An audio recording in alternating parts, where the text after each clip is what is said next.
இந்த உலகத்துல மனுஷன் எவ்வளவோ தவறுகள் செய்யறான். அதுக்கெல்லாம் என்ன காரணம்? அதை பத்தின ஆராய்ச்சி தான் இன்னைக்கு. இதுக்கு ஆராய்ச்சி என்னத்துக்கு? அது தெரிஞ்ச விஷயம் தானே அப்படின்னு நீங்க நினைக்கலாம். ஆனா அப்படி அலட்சியமா இந்த விஷயத்தை விட்டுறக்கூடாது. பொதுவா எல்லோரும் நினைக்கலாம், எது சரி எது தவறு அப்படின்னு தெரியாததுனாலதான் மனுஷன் தப்பு பண்றான் அப்படின்னு. ஆனா அப்படி சொல்லிட முடியாது. மனுஷன் தெரிஞ்சே தான் தவறுகள் பண்றான். இப்போ உதாரணத்துக்கு ஒரு சாலையில இடது பக்கம் போக வேண்டிய ஒருத்தர் நடுக்கோட்டை தாண்டி வலது பக்கமா வண்டியை ஓட்டிட்டு போறாருன்னு வச்சுங்க. என்னப்பா இது தப்பு இல்லையா அப்படின்னு அவர்கிட்ட கேட்டா, அதெல்லாம் எனக்கு தெரியும், நீ உன் வேலையை பார்த்துட்டு போ அப்படிம்பார்.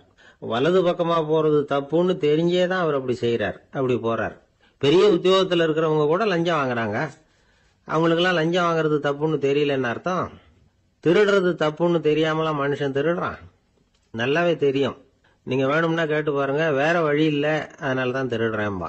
திருடுறது ஒரு புண்ணியமான காரியம்னு திருடனே கூட சொல்ல மாட்டான். திருடுறது தவறுங்கிறது திருடனுக்கு தெரியும் அப்படிங்கறத விளக்கறதுக்காக ஒரு பெரியவர் ஒரு கதை சொன்னார். அதாவது 2 திருடர்கள் 2 பேரும் சேர்ந்து ஒரு வீட்டுக்கு போய் ஒரு 10,000 ரூபாயை திருடிட்டு வந்துடுறாங்க. ஒரு காட்டு வழியா வந்துகிட்டு இருக்கிறாங்க. இன்னும் விடியல. 2 பேருக்கும் தூக்கம் கண்ணை சுத்துது. சரி, இப்படியே ஒரு மரத்தடியில படுத்து தூங்குவோம், காலையில விடிஞ்சதும் இந்த பணத்தை 2 பேரும் பங்கு போட்டுக்குவோம் அப்படின்னு முடிவு பண்றாங்க. அதே மாதிரி படுத்து தூங்குறாங்க. நடு ராத்திரியில ஒரு திருடன் முழிச்சுக்கிறான். விடிகிற வரைக்கும் காத்துக்கிட்டு இருந்தா 5,000 ரூபா தான் கிடைக்கும், இப்பவே கம்பி நீட்டினா 10,000 ரூபா கிடைக்கும் அப்படின்னு யோசிச்சு பார்த்துட்டு ஒரு முடிவுக்கு வந்தான். மெதுவா அந்த 10,000த்தையும் சுருட்டிக்கிட்டு அடுத்தவனுக்கு தெரியாம ஓடி போயிட்டான். விடியுது. அடுத்தவன் எழுந்திரிச்சு பாக்குறான். பணத்தையும் காணல, பாகஸ்தனையும் காணல. இந்த திருடன் அந்த திருடனை திட்டுறான். திருட்டு பய, அயோக்கிய பய, இப்படி அநியாயமா கிளப்பிட்டு போட்டானே அப்படிங்கிறான். இதுல இருந்து என்ன தெரியுது? தெரியாம எடுத்துக்கிட்டு போறது திருட்டு, அயோக்கியத்தனம், அநியாயம் அப்படிங்கறது இவனுக்கு தெரிஞ்சிருக்குது. அதனாலதான் அடுத்தவனை பார்த்து இப்படி திட்டுறான். அதனால தெரியாததுனால மனுஷன் தவறு பண்றான்னு சொல்றது சரியில்லை. அப்படின்னா மனுஷன் பண்ற தவறுகளுக்கு உண்மையான காரணம் தான் என்ன? இதே சந்தேகம் அர்ஜுனனுக்கும் வந்துதான். அதனாலதான் அவன் பகவானை பார்த்து கேக்குறான், மனுஷன் தன் விருப்பத்துக்கு விரோதமா ஏதோ ஒரு சக்தியினால பலாத்காரமா இழுக்கப்பட்டது மாதிரி பாவம் பண்றானே, அந்த சக்தி என்ன அப்படின்னு கேக்குறான். இதுக்கு பகவான் பதில் சொல்றார், காமமும் குரோதமும் தான் அந்த சக்திகள், அதாவது ஆசையும் சினமும். இது ரெண்டும் உன்னுடைய எதிரிகள் அப்படிங்கறத புரிஞ்சுக்கோ அப்படிங்கிறார். இன்னமும் நுணுக்கமா பார்த்தா காமத்தினுடைய மறு உருவங்கள் தான் குரோதமும் லோபமும். ஆசை நிறைவேறலன்னா குரோதம், அதாவது கோபம். ஆசை நிறைவேறிட்டதுன்னா லோபம், அதாவது பேராசை. பாவத்தை கண்ட்ரோல் பண்ணணும்னா அதுக்கு மெயின் சுவிட்ச் எது அப்படிங்கறது இப்பதான் தெரியுது. அதுக்கு மனுஷன் தெரிஞ்சேதான் தவறு பண்றான் அப்படின்னு பேசிக்கிட்டோமே. அதுக்கு ஒரு உதாரணம். ஒரு ஆளு ஹோட்டல்ல சாப்பிட போனான். சாப்பிட்டு முடிச்சான். எழுந்திரிச்சு முதலாளி கிட்ட பில்ல கொடுத்தான். காசை கொடுக்கல. முதலாளி பணம் கொடுன்னு கேட்டார். இவன் என்கிட்ட பணம் இல்லைன்னா. முதலாளி கொஞ்சம் கூட அலட்டிக்கல. உள்ள இருந்து ஒரு ஆளை கூப்பிட்டார். இவனை கூப்பிட்டுட்டு போய் இட்லி மாவாட்ட சொல்லுன்னார். இவனும் கவலைப்படாம உள்ள போயிட்டான். அப்போ அழைச்சிட்டு போற ஆளு கேக்குறான், ஏன் சார் சாப்பிடுறதுக்கு முன்னாடி காசு இல்லைங்கிறது உங்களுக்கு தெரியாதா அப்படின்னு கேக்குறான். தெரியும், காசு இல்லைங்கிறதும் தெரியும், காசு இல்லாம சாப்பிட்டா மாவாட்டணுங்கிறதும் தெரியும் அப்படின்னா அந்த ஆள். அப்படின்னா நீங்க உங்க வீட்லயே சாப்பிட்டு இருக்கலாமே அப்படின்னு கேக்குறான் அவன். அதுக்கு இவர் சொல்றாரு, அது எப்படி, அங்க சாப்பிட்டாலும் நான் இதே வேலையை தானே செய்ய வேண்டியிருக்கும் அப்படின்னாராம். ஒரு ஊர்ல ஒரு பெரிய செல்வந்தர் இருந்தார். பணத்துக்கு பஞ்சம் இல்லை. அதனால இந்த உலகத்துல முடியாத காரியம் எதுவும் இல்லைன்னு நினைச்சார். பணம் இருந்தாலே அந்த நினைப்பு தானா வந்துடும். அதனால இவரும் அப்படி நினைச்சதுல ஒன்றும் தப்பு இல்லை. அந்த ஊருக்கு குருநானக் ஒரு தடவை வந்தார். அவருக்கு இந்த செல்வந்தர் ரொம்ப பிரமாதமா ஒரு வரவேற்பு கொடுத்தார். ஊர் எல்லையிலேயே எங்க வீட்டுக்கு விருந்து சாப்பிட்டுட்டு போகணும்னு கேட்டுக்கிட்டார். அவரும் சரின்னு ஒத்துக்கிட்டார். உடனே தன்னுடைய பங்களாவில் ஒரு பெரிய விருந்துக்கு ஏற்பாடு பண்ணார். குருநானக் அழைச்சிட்டு வீட்டுக்கு போனார். உட்கார வச்சார். ஐயா, நான் இந்த ஊர்லயே ரொம்ப பெரிய வசதி உள்ளவன், என்னால எல்லாம் முடியும், உங்களுக்காக நான் என்ன செய்யணும்னு சொல்லுங்க, எதுவா இருந்தாலும் பரவாயில்ல, எவ்வளவு செலவானாலும் பரவாயில்ல, என்னால செய்ய முடியும், என்ன செய்யணும்னு சொல்லுங்க, அது போதும், நான் செய்யறேன் அப்படின்னு நான் ரொம்ப பணிவா. இதை கேட்டதும் குருநானக் சிந்திச்சார் கொஞ்ச நேரம். அதுக்கப்புறம் தன்னோட சட்ட பைக்குள்ள கையை விட்டு ஒரு பழைய ஊசி ஒன்னு எடுத்தார். அந்த செல்வந்தர்கிட்ட கொடுத்தார். இத பாருங்க, இவ்வளவு தூரம் நீங்க கேட்கறதுனால சொல்றேன், எனக்கு நீங்க செய்ய வேண்டிய உதவி இதுதான். ஊசிய கையில வாங்கிக்கிட்டு இதை என்ன செய்யணும் சொல்லுங்க அப்படின்னாரு அவரு. நீங்க செய்ய வேண்டியது என்னன்னா, இந்த ஊசிய பத்திரமா வச்சிருக்கணும். நாம 2 பேரும் இறந்து போனதுக்கு பின்னாடி இன்னொரு உலகத்துல நாம சந்திக்கக்கூடிய வாய்ப்பு இருக்குது. அப்ப இந்த ஊசியை என்கிட்ட கொண்டாந்து கொடுக்கணும். இதுதான் நீங்க எனக்காக செய்ய வேண்டிய உதவி அப்படின்னார் குருநானக் லேசா சிரிச்சுக்கிட்டே. இதை கேட்ட உடனே இந்த பெரியவர் முழிக்க ஆரம்பிச்சிட்டார். அது எப்படிங்க, நான் சாகிறப்ப எப்படி இந்த ஊசியை எடுத்துக்கிட்டு இன்னொரு உலகத்துக்கு வர முடியும்னார். ஊசி மாதிரி ஒரு சின்ன பொருளை கூட இந்த உலகத்தை விட்டு நாம போறப்ப எடுத்துட்டு போக முடியாதுங்கிறப்போ உங்களோட செல்வத்தையெல்லாம் எப்படி அங்க எடுத்துட்டு வர போறீங்க அப்படின்னு கேட்டார் குருநானக். அதுக்கப்புறம் தான் அந்த பெரியவர் யோசிக்க ஆரம்பிச்சாராம். குருநானக் சொல்றார், இத பாருங்க, நாம செய்யற நல்லது கெட்டது தான் கடைசி வரைக்கும் நம்ம கூட இருக்கும். அடுத்தவங்க நல்லா இருக்கணுங்கிறதுக்காக பொருளை செலவு செய்யணும். அப்படி செய்யலைன்னா எந்த பிரயோஜனமும் இல்லை அப்படின்னார். அதுக்கப்புறம் தான் அந்த செல்வந்தரின் அறிவு கண் திறந்துதான். உடனே குருநானக்க வணங்கினார். ஐயா, என்கிட்ட இருந்த ஆணவம் போயிட்டுது. இனிமே என்கிட்ட இருக்கிற செல்வத்தை நல்ல வழியில செலவழிப்பேன் அப்படின்னாராம். நம்ம கிட்ட இருக்கிற பணம் எப்பவும் நம்ம கூடவே வந்துகிட்டு இருக்காதுங்கிறதுக்கு இது ஒரு உதாரணம். அதுக்காக நாம பணம் சேர்க்கறத பத்தி கவலைப்பட வேண்டியதில்லை, பேசாம படுத்து தூங்கிட்டு இருந்தா போதும் அப்படின்னு இதுக்கு அர்த்தம் பண்ணிக்கப்படாது. முறையான வழியில பணம் சேர்க்கணும், அதை முறையான வழியில செலவு பண்ணணும். அதனால ஏற்படக்கூடிய மன நிறைவு இருக்கு பாருங்க, அது அனுபவிச்சவங்களுக்கு தான் தெரியும். சொர்க்கத்துக்கு போறவங்க இங்க இருந்து பணத்தை எடுத்துட்டு போக முடியாது. ஆனா நம்ம செல்வத்தை இங்க மத்தவங்களுக்கு பயன்பட செய்து அதனால ஏற்படுற புண்ணியம் இருக்கு பாருங்க, அதை எடுத்துட்டு போக முடியுமா. இதுதான் ஆன்மீகவாதிகள்லாம் சொல்ற கருத்து. ஜான் நியூட்டன் ஒருத்தர், அவரு சொன்னார், நான் எப்பவாவது சொர்க்கத்துக்கு போய் சேர்ந்தேன்னா அங்க 3 அதிசயங்களை பார்ப்பேன்னார். என்னன்னு கேட்டாங்க. நான் யார் யாரு இருக்க மாட்டாங்கன்னு நினைச்சுக்கிட்டு இருந்தானோ அவங்கள சில பேர் அங்க இருப்பாங்க, அது ஒரு பெரிய அதிசயம்னார். சரி, அடுத்தது என்ன? 2வது அதிசயம் என்னன்னா, அங்க இருப்பாங்கன்னு நான் எதிர்பார்த்த சில பேர் அங்க இருக்க மாட்டாங்க அப்படின்னார். சரி, 3வது பெரிய ஆச்சரியம் என்ன அப்படின்னா, நான் அங்க இருக்க பாருங்க, அதுதான் அந்த 3வது அதிசயம் அப்படின்னாராம். சில பேரை இப்படி சொல்றது உண்டு, அடுத்தவங்களை அனுசரிச்சு நடந்துக்க தெரியல, அவன் என்ன சார் மனுஷன் அப்படிம்பாங்க. சக மனிதர்களோட எப்படி பழகிறது அப்படின்னு தெரியாததுனாலேயே பல பேர் இன்னைக்கு சங்கடப்பட்டுக்கிட்டு இருக்கிறாங்க. வசதி வாய்ப்பெல்லாம் சரியா இருக்கும், ஆனா வாழ்க்கை சரியா இருக்காது. இன்னொருத்தர்கிட்ட எப்படி பேசுறது பழகிறதுங்கிறது தெரியாததுனால தான் இந்த அவஸ்தை. சரி, இந்த அவஸ்தை இல்லாம வாழறது எப்படி? இதுக்கு அனுபவசாலிகள் சில வழிமுறைகளை சொல்றாங்க. அதெல்லாம் என்னென்னங்கிறத இப்ப தெரிஞ்சுக்குவோம். முதல்ல நம்ம நாக்கு நம்ம கண்ட்ரோல்ல இருக்கணும். வார்த்தைகளை கொட்டிவிட்டு அதுக்கப்புறம் அள்ள முடியாம கடந்து கஷ்டப்படக்கூடாது. எப்படி பேசுறோங்கிறதும் முக்கியம், பேசுறப்ப எப்படி முகத்தை வச்சிருக்கிறோங்கிறதும் முக்கியம். அன்பா பேசினாலும் நல்லா இருக்கும். அப்படி பேசுறப்ப ஆதரவா அவர் தோள் மேல ஒரு கையை போட்டுக்கிட்டு பேசினா இன்னமும் நல்லா இருக்கும். 2வது விஷயம், இன்னொருத்தர்கிட்ட பேசுறப்போ வாக்குறுதிகளை அள்ளி வீசக்கூடாது. கொடுக்கற வாக்குறுதி குறைச்சலா இருக்கணும். அப்படி கொடுத்த வாக்குறுதியை கண்டிப்பா நிறைவேற்றணும். நாம ஒருத்தரை பாராட்டுறோம் அல்லது அவரை பத்தி அபிப்பிராயம் சொல்றோம்னா அது ஆக்கப்பூர்வமா இருக்கணும். நம்ம பாராட்டு அல்லது விமர்சனம் அடுத்தவருடைய முன்னேற்றத்துக்கு உதவுறது மாதிரி இருக்கணும். நாம சொல்றதை கேட்டுட்டு அவன் தலையில கையை வச்சுட்டு உட்காந்துடக்கூடாது. எப்பவும் உற்சாகமா இருக்கணும், முகம் மலர்ச்சியா இருக்கணும். மனுஷன் இருந்தா வருத்தம், கவலை, ஏமாற்றம் எல்லாம் இருக்கதான் செய்யும். அதெல்லாம் மனசுல இருக்கட்டும். அந்த வருத்தமும் கவலையும் ஏமாற்றமும் சேர்ந்துகிட்டு நம்ம முகத்துல இருக்கிற மலர்ச்சியை மூடி மறைக்கிறதுக்கு நாம இடம் கொடுத்துடக்கூடாது. எந்த விஷயத்தை பத்தி யாருகிட்ட பேசினாலும் வெளிப்படையா பேசணும், திறந்த மனசோட பேசணும்.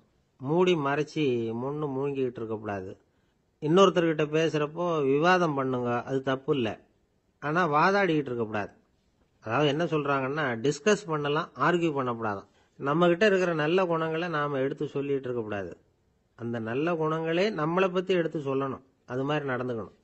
அதே மாதிரி அடுத்தவங்க கிட்ட உள்ள கெட்ட குணங்களை பத்தி அவசியம் இல்லாம நாம பேச வேண்டியதில்லை. உங்களை பத்தி யாராவது தப்பா பேசுறாங்களா, அப்படி அவங்க பேசுறதுல உண்மை இல்லையா அப்படின்னா அதை நீங்க பொருட்படுத்த வேண்டியதில்லை, விட்டுடலாம், அது தானா போயிடும். ஒரு 4-5 பேரோட பேசிக்கிட்டு இருந்தீங்கன்னா எல்லாருக்கும் முக்கியத்துவம் கொடுங்க, யாரையும் அலட்சியப்படுத்தாதீங்க. தமாஷா பேசலாம், ஆனா உங்க தமாஷ் அடுத்தவங்களை கேலி பண்றதா இருக்கக்கூடாது. நமக்கு கிடைக்க வேண்டியது கிடைக்கலையே அப்படிங்கிற தவிப்பு நம்ம கிட்ட இருக்கக்கூடாது, அது தேவையில்லை. உங்க செயல்பாடுகள் தெளிவா இருக்கட்டும், பாராட்டு தானா உங்களை தேடிட்டு வரும். இன்னொரு மனுஷனுடைய மனசுல கௌரவமான ஒரு இடத்த பிடிக்கணும்னா நாம இந்த குணத்தை எல்லாம் நம்ம கிட்ட வளர்த்துக்கணும். இதெல்லாம் அனுபவசாலிகள் சொல்லியிருக்கிற குறிப்புகள். இந்த குறிப்புகளை சரியா புரிஞ்சுக்கணும், அது முக்கியம்.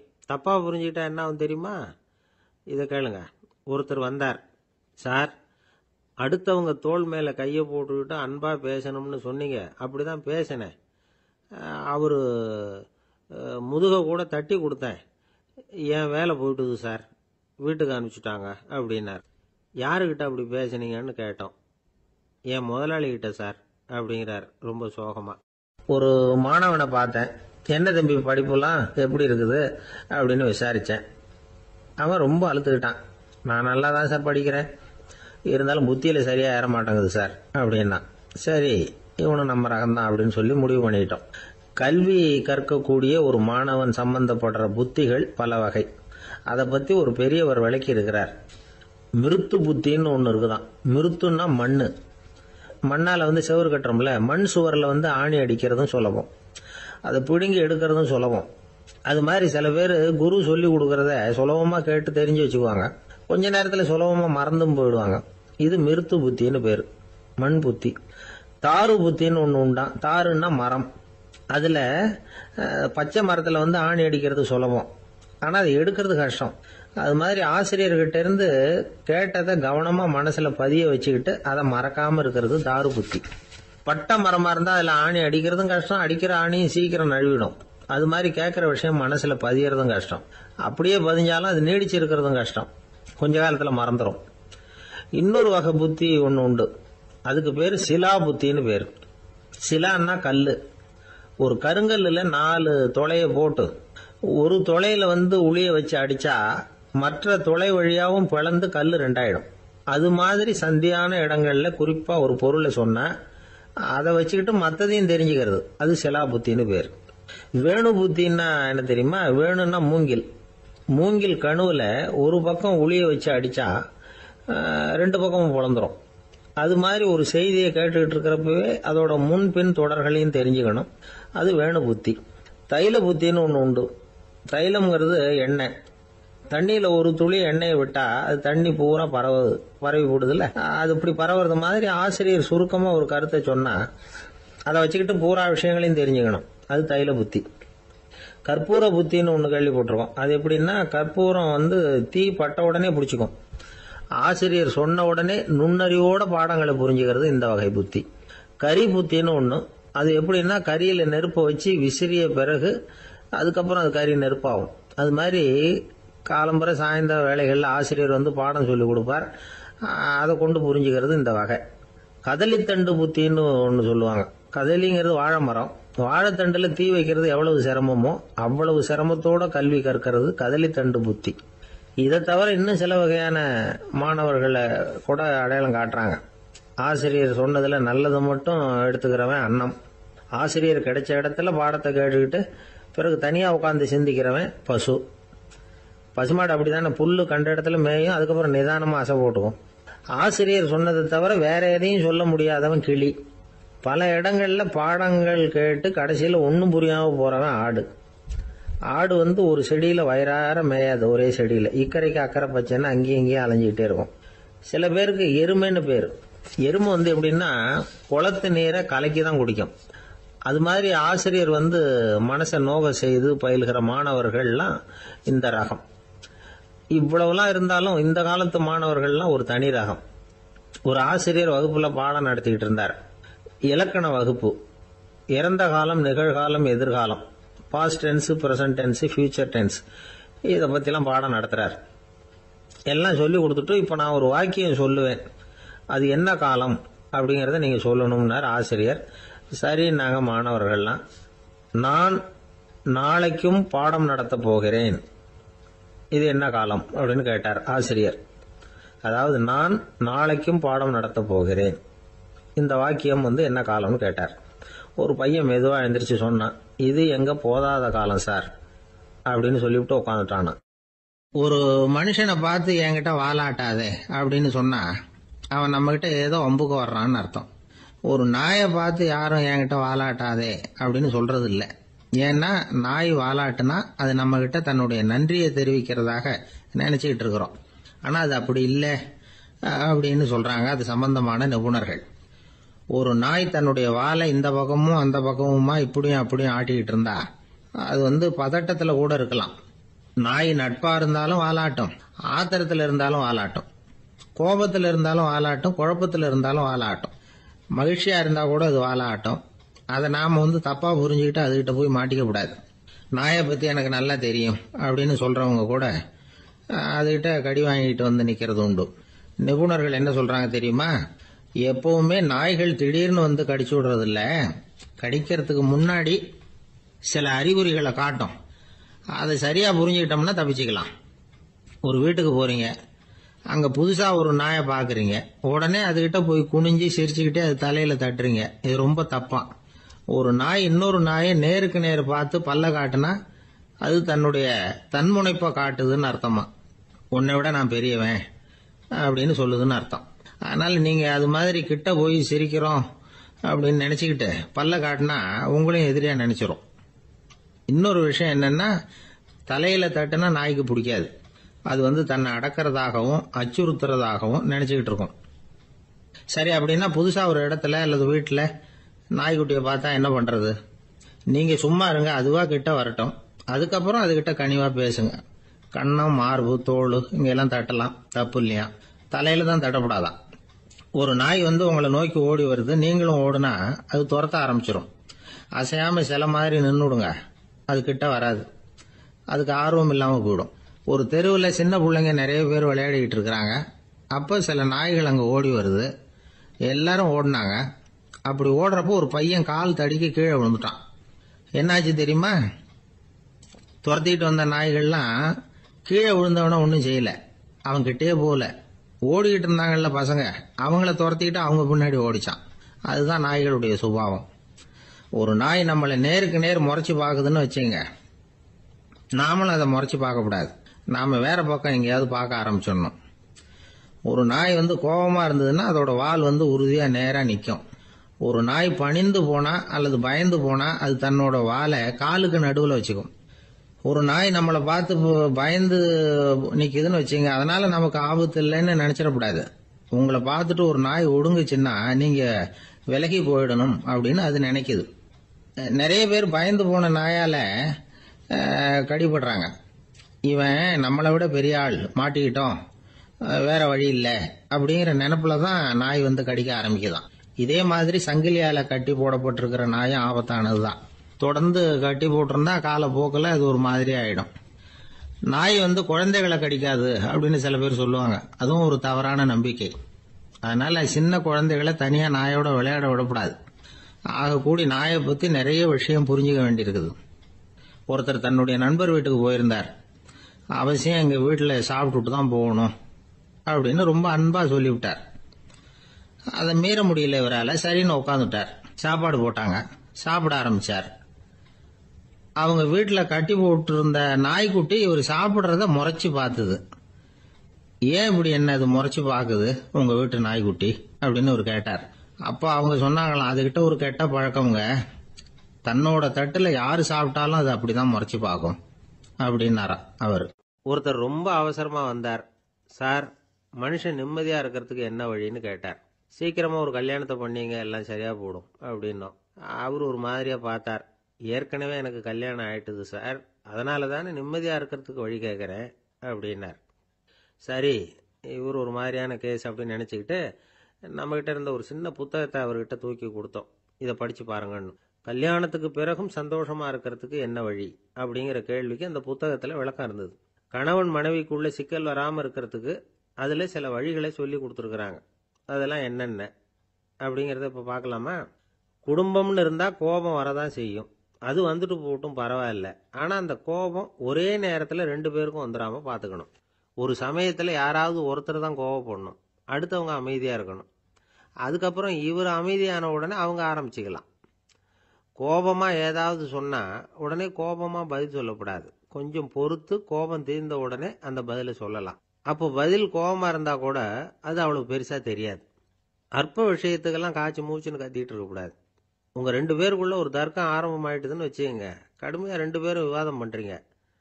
உங்கள ஒருத்தர் இதுல ஜெயிக்கணும்னா அது நீங்களா இருக்க வேணாம், அடுத்தவங்க ஜெயிக்கிறதுக்கு நீங்க துணையா இருங்களேன். அப்படின்னா நீங்க கொஞ்சம் விட்டு கொடுக்கணும், அவ்வளவுதான். ஏதாவது குத்தம் சொல்லணுமா, செஞ்ச தப்ப சுட்டி காட்டணுமா, விமர்சனம் பண்ணணுமா, பண்ணுங்க, வேணான்னு சொல்லல. ஆனா சொன்னதை அப்படி சொல்றத கொஞ்சம் அன்பா இதமா சொல்லுங்க. எப்போ நடந்த தவறுகளை எல்லாம் இப்போ போய் மறுபடியும் ஞாபகப்படுத்திட்டு இருக்க வேண்டாம். நான் அப்பவே சொன்னேன் இந்த புடவை வேணாம்னு, நீங்க தான் கேட்கல, இப்போ பாருங்க கிழிஞ்சு போச்சு இப்படின்னு கத்துனாங்க ஒரு அம்மா. எப்போ சொன்னீங்கன்னு கேட்டால் ஒரு 10 வருஷத்துக்கு முன்னாடி தீபாவளி சமயத்தில் அப்படிங்கிறாங்க. அது என்ன இன்னும் அப்படியே புதுசாகவே இருக்கும்? உங்களுக்கு அவர் தான் பெருசு, அவருக்கு நீங்கள் தான் பெருசு. அதை விட இந்த உலகத்தில் வேற எதுவும் முக்கியம் இல்லைன்னு நினைக்கணும். நீ தான் என்னுடைய உலகம்னு எத்தனை தடவை சொல்லியிருப்பீங்க? அதெல்லாம் வெறும் வசனமாக போயிடக்கூடாது. ஏதாவது ஒரு பிரச்சனையை பற்றி கடுமையாக விவாதம் பண்ணிக்கிட்டு இருக்கீங்க, அதை அப்படியே பாதியில் விட்டுட்டு படுக்கைக்கு போயிடக்கூடாது. சொச்சத்தை நாளைக்கு பேசிக்கலாம்னு. அப்படி போனால் தூக்கம் வராது. பிரச்சனையை ஒரு முடிவு பண்ணிக்கிட்டு அதுக்கப்புறமா தூங்க போகணும். ஒரு நாளில் ஒரு தடவையாவது உங்கள் ஜோடியை பாராட்டி நல்ல விதமாக கனிவாக ஒரு வார்த்தை சொல்லணும் அப்படின்னு தீர்மானம் பண்ணீங்க.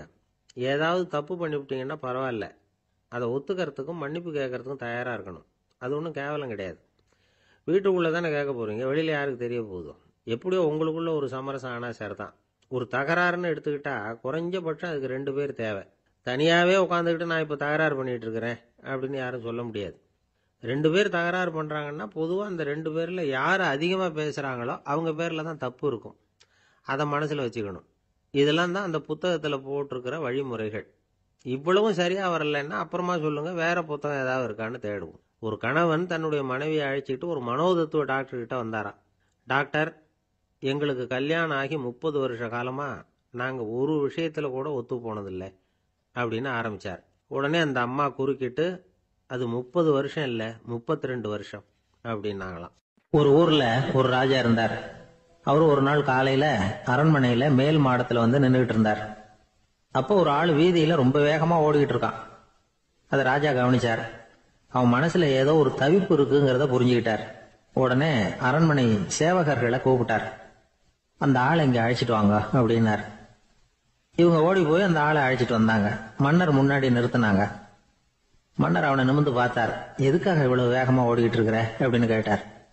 இதுக்கு அவன் சொன்னா, மன்னா, நம்ம கோட்டையின் வடக்கு வாசல் இருக்கு இல்லையா, அது ஓரமா ஒரு பெரிய பாறாங்கல் கிடக்கு. அதுக்கு அடியில நான் ஒரே ஒரு வெள்ளி நாணயத்தை புதைச்சி வச்சிருக்கேன். அது இப்போ எனக்கு தேவைப்படுது. என்னுடைய மனைவிக்கு ஒரு பரிசு வாங்கி கொடுக்க வேண்டியிருக்கு. அதுக்காக தான் அவசரமா ஓடிக்கிட்டு இருக்கிறேன் அப்படின்னா. மன்னர் யோசனை பண்ணார். அப்புறம் சொன்னார், அதுக்காகவா இப்படி ஓடுற? பரவாயில்ல, அதை பத்தி கவலைப்படாத. நான் உனக்கு 10 வெள்ளி காசுகள் தர்றேன், வாங்கிட்டு திரும்பி போ அப்படின்னார். இவன் தலையை சொரிஞ்சான். மன்னா, நீங்க கொடுக்கறத ரொம்பவும் மகிழ்ச்சியோட வாங்கிக்கிறேன். இருந்தாலும் அதுக்கப்புறம் அந்த வடக்கு வாசலுக்கு போய் அங்க இருக்கிற ஒரு நாணயத்தையும் எடுத்துக்கிட்டு போயிடுறேனே அப்படின்னா. இதை பாருப்பா, அந்த ஒரு நாணயத்தை மறந்துரு, உனக்கு 100 வெள்ளி நாணயங்கள் தரேன் இருக்கார். மன்னா, ரொம்ப மகிழ்ச்சி. உங்க மாதிரி தாராள குணம் வேற யாருக்கும் வராது.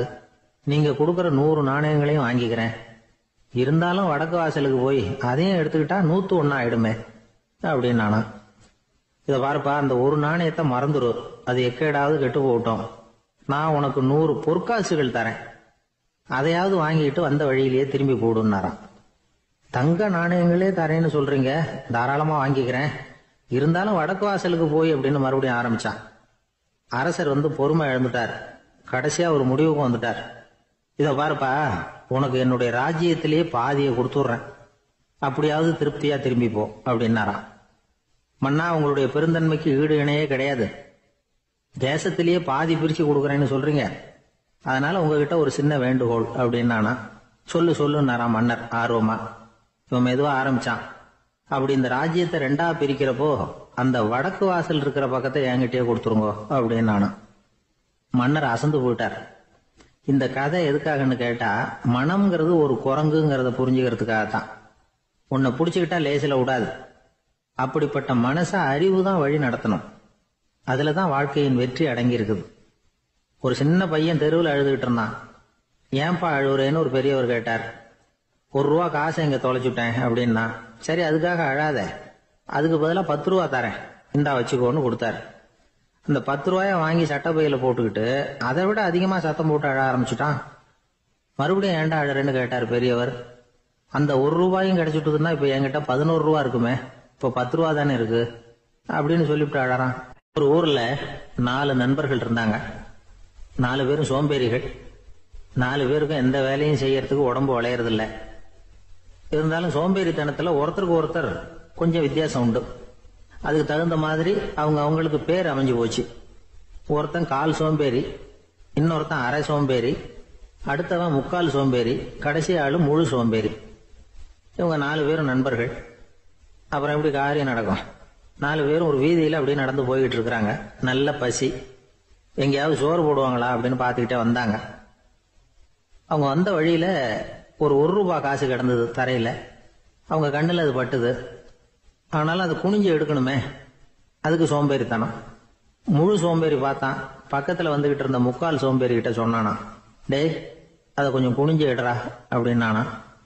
அவன் என்ன பண்ணான் தெரியுமா? அதுக்கு அடுத்தபடியா வந்த அரை சோம்பேறி கிட்ட சொன்னானா, டேய் நீ அதை கொஞ்சம் குனிஞ்சு எடுறா அப்படின்னானா. அவன் இவனை விட மோசம். அடுத்தவங்க கிட்ட சொல்லியிருக்கிறான். அவனும் குனியறதுக்கு தயாரா இல்ல. ஆக கூடி கடைசியில யாருமே காசை எடுக்கல. என்னத்துக்கு அனாவசியமா உடம்ப வளைச்சுக்கணும் அப்படின்னு எல்லாரும் பேசாம வந்துட்டாங்க. அவங்க பாட்டுக்கு நடந்து வந்துகிட்டே இருக்கிறாங்க. எதிரில் ஒருத்தன் வாழைப்பழத்தை வண்டியில வச்சு தள்ளிட்டே வந்தான். ₹4 4 பழம்னு கூவி வித்துக்கிட்டே வர்றான். இப்ப அந்த முழு சோம்பேறி சொன்னானா, டேய் வழியில கிடந்தது ₹1, அதையாவது எடுத்துக்கிட்டு வந்திருந்தா இப்ப இந்த பழத்தை வாங்கி ஆளுக்கு ஒண்ணு சாப்பிடலாமே அப்படின்னானா. ஆமா சாப்பிட்டுருக்கலாமே அப்படின்னாங்களாம் மற்றவங்களும். ஆனாலும் திரும்பி போய் அதை எடுக்கணும்னு யாருக்கும் தோணலை. பேசாம சோர்ந்து போய் நடந்து வந்தாங்களாம். இருட்டி போச்சு. வழியில ஒரு கோவில். சரி இங்கேயே படுத்து தூங்குவோம் அப்படின்னா ஒருத்தன். அதுதான் சரின்னாங்க மற்றவங்களும். அப்படியே மண்டபத்துல படுத்துட்டாங்க. கோவில் அர்ச்சகர் வேலையெல்லாம் முடிச்சு விட்டு வெளியில வந்திருக்காரு. இவங்களை பார்த்தாராம். ஏன் இப்படி சோர்ந்து போய் கிடக்குறீங்க அப்படின்னு விசாரிச்சிருக்காரு. 2 நாளாச்சுங்க நாங்க சாப்பிட்டு அப்படின்னாங்களாம். அவரு உடனே ஐயோ பாவம் அப்படின்னு சொல்லி பானை, விறகு, அரிசி, தண்ணி எல்லாம் கொடுத்து நீங்களே சமையல் பண்ணி சாப்பிட்டுக்கோங்க அப்படின்னு சொல்லிவிட்டு போயிட்டார். இந்த 4 பேருக்கும் சமையல் பண்ணி சாப்பிடணும்னு ஆசையா தான் இருந்தது. ஆனா அடுப்பு பத்த வைக்கணுமே, அதுக்கு தீப்பெட்டி வேணுமே. தீப்பெட்டி இல்ல. இப்ப முழு சோம்பேறி ஆரம்பிச்சான். அடுத்தவனை பார்த்து, டேய் கடைக்கு போய் ஒரு தீப்பெட்டி வாங்கிட்டு வாயேன் அப்படின்னு. அவன் வழக்கம் போல அடுத்தவங்க கிட்ட சொல்லியிருக்கான். அவன் அதுக்கு அடுத்தவங்க கிட்ட சொல்லியிருக்கிறான். கடைசியா கால் சோம்பேறி கிட்ட வந்து சேர்ந்தது. அவனும் அது நம்மால முடியாது அப்படின்னு பேசாம இருந்துட்டான். இப்ப தீப்பெட்டி வேணுமே, அதுக்கு என்ன பண்றது? அவங்களுக்குள்ள பேசி ஒரு முடிவுக்கு வந்தாங்களாம். அதாவது யாரு முதல்ல வாயை திறந்து பேசுறாங்களோ அவங்கதான் தீப்பெட்டி வாங்கறதுக்கு போகணும் அப்படின்னு. அவ்வளவுதான். உடனே 4 பேரும் வாயை கெட்டியா மூடிக்கிட்டு படுத்துக்கிட்டாங்க. அவங்க சமையல் பண்ணி சாப்பிட்டாங்களா என்ன அப்படிங்கறது அர்ச்சகருக்கு தெரியல. சரி பார்த்துட்டு வரலாமேன்னு வந்தார். வந்து பாக்குறாரு, இவங்க 4 பேரும் அசையாம படுத்து கிடக்குறாங்க. அர்ச்சகர் பயந்துட்டார். ஒருவேளை பசி தாங்காம செத்து போட்டாங்களோ அப்படிங்கிற பயம், அல்லது நாம கொடுத்த உணவுப் பொருள்ல ஏதாவது விஷம் கலந்துருக்குமோ அப்படின்னு பயந்தார். அப்படின்னா நம்ம மேல பழி வந்துருமே அப்படின்னு நினைச்சு நடுங்க ஆரம்பிச்சுட்டார். அப்புறம் அவரும் ஒரு முடிவுக்கு வந்தாராம். கோவிலுக்கு பக்கத்திலேயே ஒரு பெரிய குழி இருந்தது. அதுல ஒவ்வொருத்தரையா இழுத்துக்கிட்டு போய் போட்டார். கொஞ்சம் மண்ணை தள்ளினார். காலால மிதிச்சார். அவர் மிதிச்ச மிதி ஒருத்தன் அடி வயத்துல போட்டுவிட்டது. அவன் உடனே வலி தாங்காம ஐயோ அம்மான்னு அலர்னான். உடனே நடந்தது என்ன தெரியுமா? மத்த 3 பேரும் துள்ளி எழுந்திருச்சாங்களாம். அவனை பார்த்து நீ தாண்டா தீப்பெட்டி வாங்க போகணும், நீ தாண்டா வாங்க போகணும், நீ தான் சத்தம் போட்ட அப்படின்னு சொல்லி ஆரம்பிச்சுட்டாங்களாம். அர்ச்சகர் பார்த்தார். இது பேய் மாதிரி தெரியுதுன்னு நினைச்சுக்கிட்டு ஒரே ஓட்டமா ஓடி போட்டாராம். கிராமப்புறங்கள்ல இப்படி ஒரு கதையை சொல்றது உண்டு. சோம்பல்ங்கிறது நம்ம முன்னேற்றத்துக்கு பெரிய தடை அப்படிங்கறத நாம புரிஞ்சுக்கணும். அதுதான் இந்த கதை சொல்ற நீதி. ஒரு பள்ளிக்கூடத்துல ஒரு புதுமையான போட்டி நடந்துதான். அதாவது சோம்பேறித்தனத்துக்கு பரிசு. அதுல 2வது பரிசு யாருக்குன்னு அறிவிச்சாங்க. ஒரு பையன் எழுந்திருச்சு மெதுவா நடந்து போய் பரிசை வாங்கிட்டான். அடுத்தது முதல் பரிசு யாருக்கு அப்படின்னு அறிவிச்சாங்களாம். அவன் கடைசி வரிசையில இருந்து கத்தனானா, ஐயா அதையும் அந்த பையன் மூலமாவே கொடுத்து அனுப்பி வச்சிருங்க, இங்க வந்தது நான் வாங்கிக்கிறேன் அப்படின்னா. ஒரு ஊர்ல ஒரு ஆள் இருந்தான். நிறைய பணம் சேர்த்தான். அவனுக்கு சம்பாதிக்க தெரியுமே தவிர செலவு பண்ண தெரியாது. மகா கஞ்சன். காசை கையில எடுக்கவே மாட்டான். எடுத்தா செலவு செய்ய வேண்டியிருக்குமே. அதனால இப்படியே அவன் காலத்தை ஓட்டி விட்டான். வயசாயிட்டது. அவனுடைய மனைவி ஒரு நாள் கேட்டாங்க, இவ்வளவு நாளா நீங்க என்ன எங்கேயுமே அழைச்சிட்டு போனதில்லை, இப்போவாவது அழைச்சிட்டு போகக்கூடாதா அப்படின்னாங்க. எங்க போகணும் சொல்லுன்னா. காசிக்கு போகணும், கங்கையில குளிக்கணும்னாங்க. இவன் பார்த்தான், இதுக்கு ஏன் அவ்வளவு தூரம் செலவு பண்ணிட்டு போகணும், நம்ம ஊர் ஆத்துலயே குளிக்கலாமே, இதுவும் புண்ணிய நதி தான், இங்க குளிச்சா அங்க குளிச்ச பலன் கிடைச்சிரும் அப்படின்னா. சரின்னு 2 பேரும் ஆத்தங்கரைக்கு போனாங்க. அன்னைக்கு ஏதோ விசேஷம், நிறைய கூட்டம், நிறைய பேர் குளிச்சுக்கிட்டு இருக்கிறாங்க. கரையில சில புரோகிதர்கள் நின்றுகிட்டு இருக்கிறாங்க. குளிக்கிறதுக்கு முந்தி அவங்க கிட்ட உட்காந்தா ஏதோ மந்திரம்லாம் சொல்லுவாங்க, கொஞ்சம் காசு கொடுக்க வேண்டியிருக்கும். அதனால இவன் என்ன பண்ணா, ஆத்தங்கரையிலேயே கொஞ்சம் தூரம் போனான். ஊரை விட்டு தள்ளி வந்துட்டான், அங்க யாருமே இல்லை. அப்பாடான்னு சந்தோஷப்பட்டான், குளிக்கலாம்னு புறப்பட்டான். இந்த நேரம் கடவுள் பார்த்தார், இந்த கஞ்சனுக்கு ஏதாவது புத்தி போகட்டணும் அப்படின்னு நினைச்சார். உடனே ஒரு புரோகிதர் மாதிரி உருவத்தை மாத்திக்கிட்டு அந்த ஆள் முன்னாடி வந்து நின்னார். அவனுக்கு அதிர்ச்சி, இங்க யாருமே இருக்க மாட்டாங்கன்னு நினைச்சா இங்கேயுமே ஒரு ஆள் வந்துட்டாரு, என்ன பண்றதுன்னு யோசனை பண்ணான். புரோகிதர் உருவத்தில் இருந்த கடவுள் சொன்னார், இதை பாருங்க, இன்னைக்கு விசேஷ நாள், நீராடுறதுக்கு முன்னாடி சுயகல்பம் பண்ணிக்கிறது ரொம்ப நல்லது அப்படின்னார். என்கிட்ட பணம் எதுவும் இல்லையேன்னா. பரவாயில்ல, அப்புறமா கொடுங்க, வாங்கிக்கிறேன். ஆனா ஒண்ணு, எவ்வளவு கொடுப்பீங்கிறத மட்டும் இப்பவே சொல்லி கொடுங்க அப்படின்னார். இவன் ரொம்ப யோசனை பண்ணான், ஒரு 10 பைசா தரேன் அப்படின்னா. சரின்னு ஒத்துக்கிட்டு எல்லா கிரியைகளையும் அவர் செஞ்சார். அதுக்கப்புறம் கணவனும் மனைவியும் ஆத்துல குளிச்சாங்க. அவர் போயிட்டார். கொஞ்ச நாள் கழிச்சு அவன் வீட்டுக்கு வந்தார், கடனை வசூல் பண்றதுக்கு. வாசல்ல நின்றுகிட்டு இருந்த அவன் மனைவி இவரை பார்த்ததும் தயங்க ஆரம்பிச்சாங்க. அந்த அம்மா கிட்ட விஷயத்த சொன்னார். அந்த அம்மா ஓடி போய் உள்ள இருக்கிற தன்னுடைய கணவர்கிட்ட சொன்னாங்க. அவன் யோசனை பண்ணான், இப்ப வெளியில போனா அவனுக்கு 10 காசு கொடுக்க வேண்டியிருக்கும், அதனால எனக்கு காய்ச்சல்னு அந்த ஆளுகிட்ட சொல்லிவிடு, இன்னொரு சந்தர்ப்பத்துல என்ன வந்து பார்க்க சொல்லு அப்படின்னா. அந்த அம்மா போய் சொன்னாங்க. அப்படிங்களா, அப்படின்னா அவரை நான் உடனே போய் பார்க்கணுமே அப்படின்னு உள்ள நுழைய ஆரம்பிச்சார். அவங்க மறுபடியும் இருங்க தான் வரேன்னு சொல்லிவிட்டு உள்ள ஓடி விஷயத்த சொன்னாங்க. இது எதுடா வம்பா போச்சு அப்படின்னு பார்த்தான். மனைவியை கிட்டத்துல கூப்பிட்டான், இதோ பாரு, ஜன்னி கண்டு நான் இறந்து போயிட்டதா சொல்லிவிடு அப்படின்னா சொன்னாங்க. புரோகிதர் பார்த்தார். அப்படின்னா ஒரு வழியா இருந்து அவருடைய இறுதி சடங்குகளை நானே முடிச்சுட்டு போயிடுறேன் அப்படின்னார். உள்ள இருந்தவன் யோசனை பண்ணான், அந்த ஆள் என்ன விட மாட்டான் போல இருக்கு, அதனால ஒரு சவப்பெட்டியில என்னை வச்சு தூக்கிக்கிட்டு மயானத்துக்கு போங்க, பாத்துக்கலாம் அப்படின்னா. புரோகிதரை விடுற மாதிரி இல்ல, கூடவே நடந்து போயிட்டு இருக்கிறார். அங்க இறக்கி சடங்குகளை முடிச்சுட்டு தீ வைக்கிற நேரம் பொட்டிக்குள்ள இருந்த நம்ம ஆளு அலறி அடிச்சுட்டு வெளியில ஓடி வந்தான்.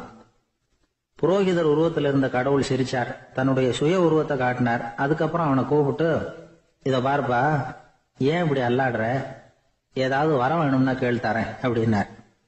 அவன் யோசனை பண்ணான், பகவானே, ஒரே ஒரு வரம் தான் உங்ககிட்ட கேட்கணும்னா. என்ன வேணும் கேளுன்னார்.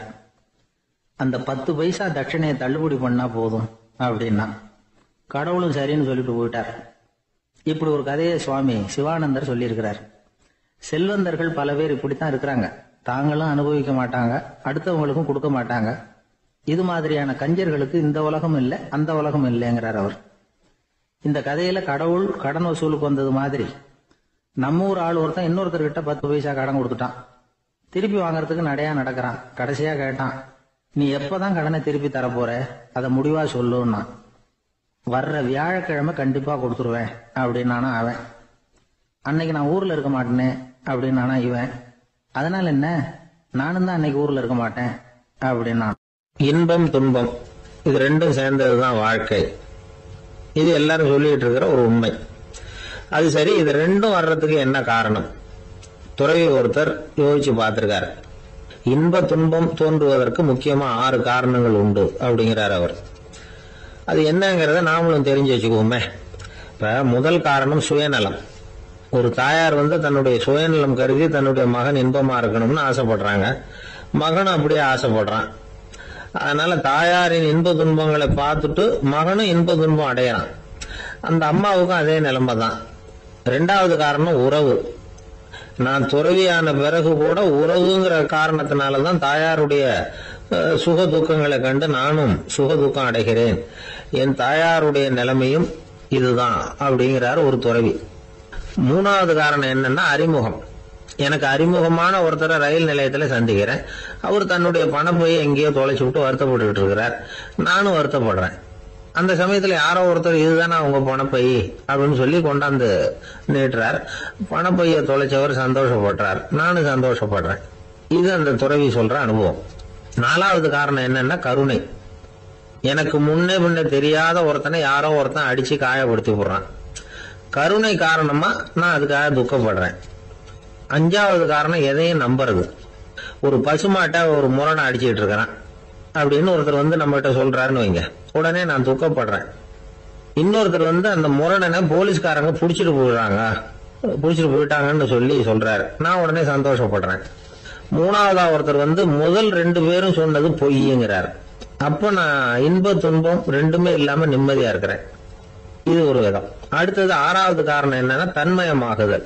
ஒரு நாவல் படிச்சுட்டு இருக்கிறோம், அதுல வர்ற பாத்திரங்களோட நாம ஒன்றி போயிடுறோம். அதுல வர்ற பாத்திரங்கள் சிரிச்சுன்னா நாமளும் சிரிக்கிறோம், அது அழுதுன்னா நாமளும் அழறோம். அதெல்லாம் வந்து அந்த துறவி சொல்ற அனுபவ உண்மைகள். இன்ப துன்பம் 2ம் தோன்றுவதற்கு சுயநலம், உறவு, அறிமுகம், கருணை, எதையும் நம்புறது, தன்மயமாகிறது, இது எல்லாம் தான் முக்கிய காரணம் அப்படின்னு அவர் சொல்றார். ஆக கூடி ஒட்டு மொத்தமா யோசனை பண்ணி பார்த்தா பிற பொருள்கள் மீது பற்றுதல் காரணமா தான் நாம வந்து இன்ப துன்பம் அடையிறோம் அப்படிங்கறத புரிஞ்சுக்க முடியுது. மனுஷன் வந்து இன்ப துன்பம் அடையறதுக்கு 7வது காரணம் கூட ஒண்ணு உண்டு அப்படின்னு சொல்லிட்டே வந்தார் ஒருத்தர். அது என்ன அப்படின்னு கேட்டோம். அதுதான் சார் இந்த நீங்க சொல்லிட்டு வர்ற இன்று ஒரு தகவல்னார். எப்படி சொல்றீங்கன்னு கேட்டோம். இன்று ஒரு தகவல் கேட்க ஆரம்பிக்கிறப்போ மனசுல இன்பம், ஆரம்பிச்ச உடனே இது ஏற்கனவே கேட்ட சமாச்சாரமாச்சே அப்படின்னு நினைக்கிறப்போ துன்பம் அப்படின்னு அதுக்கு ஒரு விளக்கம் கொடுத்தார். சங்கீத வித்வான்கள்ல பல வகை உண்டு. சில குறிப்பிட்ட ராகங்களை பாடுறதுல அவங்களுக்கு பெருமை வர்றது உண்டு. ஆனா ஒருத்தர் இருந்தார், அவரால் ஒரு ராகத்துக்கே பெருமை வந்தது. அந்த ராகத்தை அவர் வாசிச்சு கேட்கணும் அப்படின்னு சொல்லுவாங்க. அது என்ன ராகம்னா தோடி ராகம். சரி, அந்த வித்வான் யாருன்னா அவர் தான் திருவாவடுதுறை ராஜரத்னம் பிள்ளை. பேராசிரியர் கல்கி ஒரு சமயம் தம்முடைய பத்திரிகையில எழுதினாராம். அதை அப்படியே படிக்கிறேன் கேளுங்களேன். ஆகா, ஸ்ரீ ராஜரத்னம் பிள்ளையின் தோடி ஆலாபனையை முதலில் கேட்டபோது அவருடைய கற்பனையை விட்டு தள்ளுங்கள். நம்முடைய மனதில் என்னென்ன இன்பமயமான கற்பனைகள் எல்லாம் உதித்தன. குழந்தை தாயிடம் கொஞ்சம் குரலை கேட்டோம், அன்னை குழந்தையிடம் கொஞ்சம் குரலை கேட்டோம், ரதியும் மன்மதனும் பேசிக்கொண்ட காதல் மொழிகளை கேட்டோம், முருகன் சிவபெருமான் செவிகுளிர மொழிந்த உபதேசத்தை கேட்டோம், கலைமகள் கவிஞனுக்கு அருளிய ஆசி மொழிகளை கேட்டோம், நாரத முனிவருடைய தம்பூரா சுருதியை கேட்டோம், ராவணன் தன் எலும்பை ஒடித்து வீணையாக செய்து வாசித்த கானத்தை கேட்டோம், கானப் பறவைகளின் கலகல ஒலியை கேட்டோம், கோல குயில்களின் குரல் இனிமையை கேட்டோம். இப்படிலாம் வந்து பேராசிரியர் கல்கி விமர்சனம் எழுதியிருக்கிறார் திருவாவடுதுறை ராஜரத்னம் பிள்ளை அவர்களுடைய வாசிப்பை கேட்டுட்டு. TN ராஜரத்னம் பிள்ளை வந்து இறந்து போனார். அப்போ கவிஞர் கண்ணதாசன் எழுதினார், செவியனில் ஓடி எங்கள் சிந்தையில் ஓடி இந்த புவியெல்லாம் ஓடி நின்பார் பொங்கிய தோடி வேறிங்கு எவரிடம் போகும் ஐய இனி அதை காப்பார் யாவர் அவிந்தனின் சடலத்தோடே அவிந்தது தோடிதானும் அப்படின்னு எழுதினாராம். அந்த அளவுக்கு அவருடைய தோடியை வந்து ரசித்தவர்கள் உண்டு. அதே மாதிரி தோடின்னா என்னன்னு தெரியாமலே அவரை ரசித்தவங்களும் அந்த காலத்துல உண்டு. அதாவது ஒரு பெரிய சபையில இவர் வாதிச்சுக்கிட்டு இருக்கிறார். பாதியில ஒரு பெரிய மனுஷன் உள்ள வந்தார். அவர் உடம்புல பட்டு வேஷ்டி, ஜருகை, அங்கவஸ்திரம், வாயில வெத்தலை, வாசனை புகையில, காதுல வைரக்கடுக்கன், கழுத்துல தங்க சங்கிலி, கை விரல் பூரா மோதிரம், கையில ஒரு வெள்ளி வெத்தலை புட்டி, உதவிக்கு 2 பேர் பக்கத்துல. இவ்வளவு பந்தாவோட வரார் கச்சேரி கேட்கறதுக்கு. இப்படி வந்தவர் முதல் வரிசையில வந்து உட்கார்ந்தார். வித்வான் வாசிச்சு முடிச்சதும் இவர் அவரை பார்த்து, ஐயா, நீங்க தோடி வாசிக்கிறதுல ரொம்ப கெட்டிக்காரர்னு கேள்விப்பட்டிருக்கேன், அதை கேட்கறதுக்காக தான் மெனக்கிட்டு வந்திருக்கிறேன், அதை வாசிங்களேன் அப்படின்னாராம் இந்த பெரியவர். ராஜரத்னம் பிள்ளைக்கு ஒன்றும் புரியல. ஏன்னா இதுவரைக்கும் அவர் வாசிச்சுக்கிட்டு இருந்ததே அந்த தோடி ராகத்தை தான். அதை வாசிச்சு முடிச்சதும் அதை வாசிங்களேன்னு இவர் கேட்கிறார். அப்படின்னா இவரோட ஞானம் எப்படிப்பட்டது? இவ்வளவும் கேட்டுட்டு இப்படி கேட்கிறாரே அப்படின்னு அவர் யோசிச்சிருக்கிறார் ராஜரத்னம் பிள்ளை. உடனே என்ன பண்ணாரு தெரியுமா? பக்கத்துல ரொம்ப சாதுவா சுருதி போட்டுக்கிட்டு இருந்த ஒரு முதுகுல ஓங்கி ஒரு குத்து விட்டாராம். அவருக்கு ஒன்றும் புரியல, எதுக்கு நம்மளை அடிக்கிறாரு இவரு, நம்மளை குத்துறாரு வித்வான்னு. அவர் அதிர்ச்சியால இவர் நிமிர்ந்து பார்த்திருக்கார்.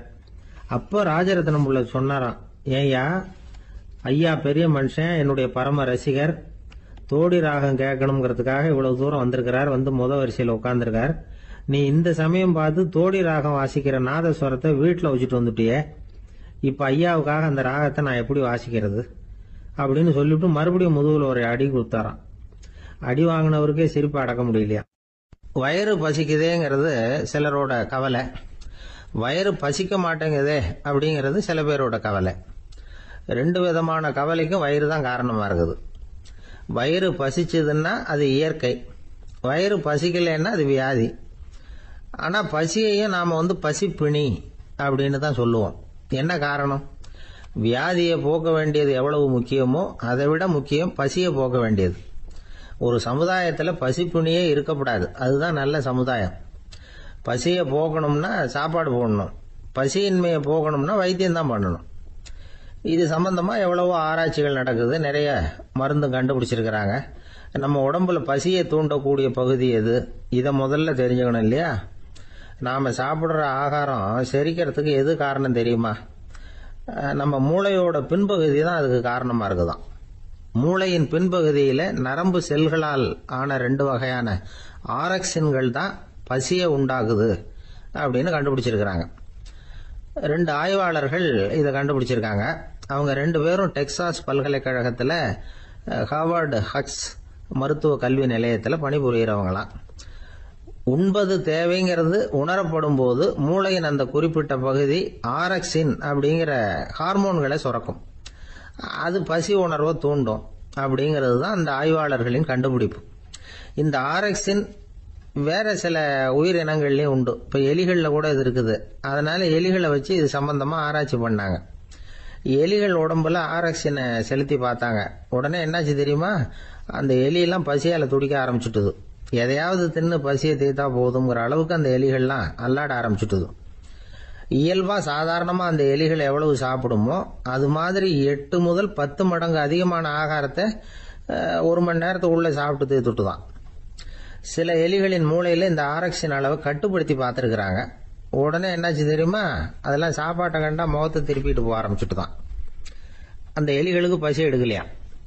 இந்த ஆராய்ச்சியின் அடிப்படையில பசியை எடுக்காமல் இருக்கிற மனிதர்களுக்கும் பசியை தூண்ட முடியும் அப்படின்னு சொல்லி ஆராய்ச்சியாளர்கள் தெரிவிச்சிருக்கிறாங்க. ஆக ஆரக்சின் தான் பசிக்கு காரணம்ங்கிறது தெரிஞ்சு போச்சு. சரி, இந்த ஆரக்சின் அப்படின்னா என்ன? அது ஒரு கிரேக்க சொல். அதுக்கு பசின்னு அர்த்தம். நம்ம ஆளுங்களுக்கெல்லாம் பசியை தூண்டுறதுக்கு மருந்து தேவையில்லை, பசியை குறைக்கிறதுக்கு தான் மருந்து தேவை. ஒரு அம்மா டாக்டரை தேடி வந்தாங்களாம். டாக்டர், எங்க வீட்டுக்காரருக்கு திடீர்னு அகோர பசி, நிறைய சமைச்சு போடுறேன், அவ்வளவையும் சாப்பிட்டுட்டு கீழே கிடக்கிற குப்பை கூலங்களையும் எடுத்து சாப்பிட ஆரம்பிச்சுடுறார், என்னன்னு கவனிச்சு பாருங்க அப்படின்னாங்களாம். எவ்வளவு நாளா அப்படி இருக்குதுன்னு கேட்டிருக்காரு டாக்டர். 1 வாரமா அப்படி இருக்குதுன்னாங்களாம். இவ்வளவு நாளா ஏன் சும்மா இருந்தீங்க? ஆரம்பத்திலேயே இங்க அழைச்சிட்டு வர வேண்டியது தானே அப்படின்னாரான் டாக்டர். அது ஒண்ணும் இல்ல டாக்டர், வீடு பூரா சுத்தமாகட்டுமேன்னு பாத்துக்கிட்டு இருந்தேன் அப்படின்னாங்களாம். அந்த ஒருத்தர் ஓடி வந்தார். இன்னொருத்தரை பார்த்து, சார் உங்க சைக்கிளை ஒரு நாள் இரவல் கொடுங்களேன், பக்கத்து ஊருக்கு போயிட்டு வர வேண்டியிருக்கு அப்படின்னார். இவர் சைக்கிளை கொடுத்து பத்திரமா கொண்டுட்டு போங்கன்னார். சார், இதை பத்திரமா கொண்டு போறேன், கவலையே வேணாம், ஏன்னா இது உங்களோட சைக்கிள் அப்படின்னு நான் நினைக்கல, என்னோட சைக்கிளா நினைக்கிறேன் அப்படின்னார். அதுக்கப்புறம் தான் இவருக்கு உண்மையாவே பயம் வந்துட்டுது. ஏன்னா அவர் சொன்னது மாதிரி அதை தன்னோட சைக்கிளாவே நினைச்சு தள்ளிட்டு போட்டா என்ன பண்றது? எது எதை நம்முடையதா நினைக்கணுங்கிறதுக்கு ஒரு வரையறை இருக்கு. சில பேர் ஆபீஸையே வீடா நினைச்சு விடுறது உண்டு. அப்படிப்பட்டவங்க கூட வீட்டை ஆபீஸா நினைக்கிறது இல்லை.